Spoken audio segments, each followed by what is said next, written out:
Hi, I'm Tim Travis of Xbox Reviews and Verdicts, and today I'm reviewing Crysis 3 from Crytek and EA. Crytek is no stranger to pushing gaming's graphical boundaries, especially on the PC, but it was a real surprise when they were able to bring much of that fidelity to consoles in 2011 with Crysis 2. It was a solid outing and Xbox owners finally got a chance to experience the thrill of being a nanosuit soldier. But can they replicate that success and push the series forward in a meaningful way?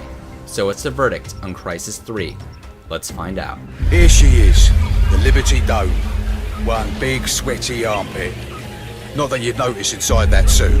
20 years have passed since the events of Crysis 2. The mega corporation Cell has become a dominant political and economic force, and New York has become a lush jungle. You are nanosuit soldier Prophet, who has been captured by Cell, but in no time he's busted out by former nanosuit soldier from the first game, Psycho, who is now part of the rebellion against Cell's draconian regime. The events that follow involve attempting to overthrow Cell's influence in New York and Prophet's effort to take down the Alpha Ceph. Despite Prophet's warnings, everyone else seems to believe the aliens have been defeated. They're wrong. Prep your men for a new battle. The ground rules have changed.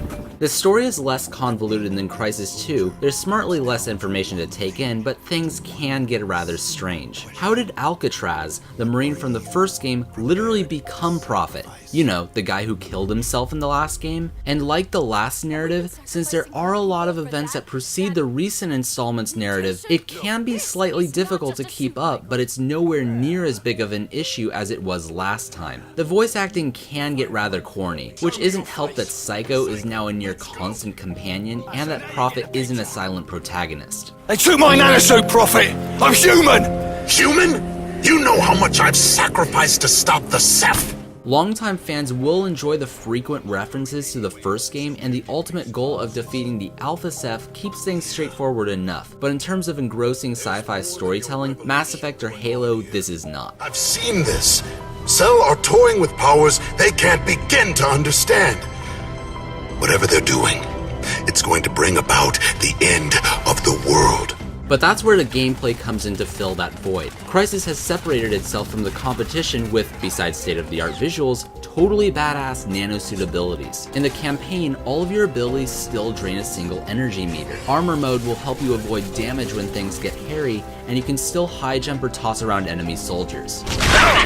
In a smart move, sprinting doesn't deplete energy, but it will drain faster when cloaking or armored up, giving you a much greater degree of mobility. Tagging enemies and points of interest with your visor has been streamlined, and there's now a hacking ability that can help open doors or turn turrets on your enemies. You still have nanosuit upgrades that are now acquired by locating black boxes instead of hunting Ceph forces. It's easy to forget about this feature since you're already so powerful, but it is cool that some of these upgrades provide for some risk-reward gameplay. But this is a shooter, therefore involves guns. Really fun guns. The gunplay is much improved since Crysis 2. It's just a blast and complements the nanosuit stuff very well, and the on-the-fly weapon modding is still a very cool feature. Not to mention, explosives feel extremely powerful. What was that? But the most significant new tool is the much publicized Predator bow. Crytek really wants you to like this thing as it's always part of your arsenal. It complements playing stealthy by not deactivating your cloak after firing an arrow. A solid amount of arrow types including electric arrows and air bursts truly help even sneakier play feel totally badass. Unfortunately, the game doesn't do a good job of encouraging bow usage later in the game, since as your weapons get louder, you're more apt to neglect the tool entirely. The campaign begins excellently. The bow will be your best friend, and your objectives are a lot of fun, but down the line, it loses a lot of steam. The levels become somewhat monotonous, and you can tell the enemy variety needed some additions, as it's practically the same as it was in Crysis 2. Crysis 3 is also a lot easier than previous games, so fans should turn up the difficulty, but that won't change the fact that the enemies aren't the brightest lot. Grenade! However, leave it to Crytek to craft an excellent looking game. This undoubtedly pushes the 360 to its limits, and in terms of single player, this is easily the best looking game on the console. The game oozes detail and the art style complements it expertly. The tall grass is lush, downtown New York is destroyed and overgrown with a beautiful forest, and a certain nighttime level is ominous. Not only does this game look even better than Crysis 2, it also runs better. As someone who installed the game to my hard drive, there was only one noticeable instance of a slightly slow frame rate, and it was when the gameplay began. But after that, there were no noticeable performance hiccups whatsoever. The graphics of this game help make the opening of the campaign quite memorable, but it's too bad the gameplay doesn't hold up so well towards the second half of the game. However, for the most part, the multiplayer portion of Crysis 3 looks almost as good. There might not be any co-op modes, but Crysis doesn't really need it.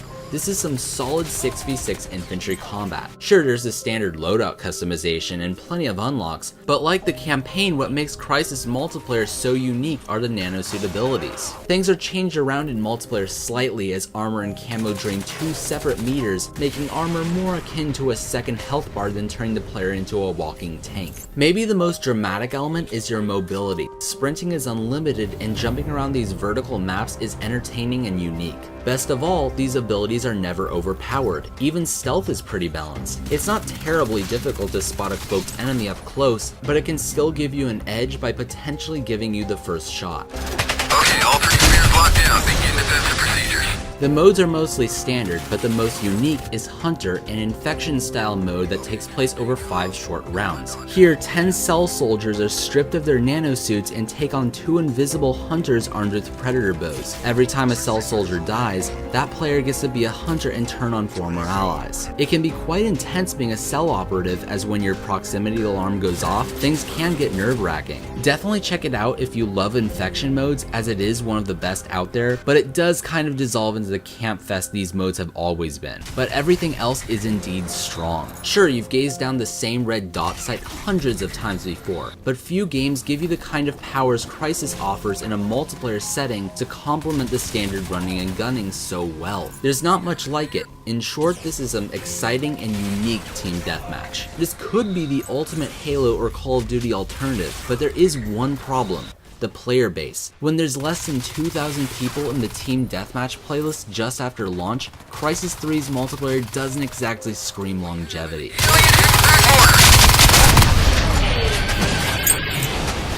Crysis is still a graphical tour de force, and it looks and runs even better this time around on the 360. Plus, its shooting and mechanics have been refined to make it even more enjoyable. It's too bad the campaign wears thin towards the end, and the multiplayer doesn't have a large community, but that doesn't mean you won't have a blast anyway. But did I mention graphics? If the 360 can still pull this off, I'm more than excited to see what's around the corner in terms of future Xbox hardware. Position. Do not jeopardize the goddamn mission now.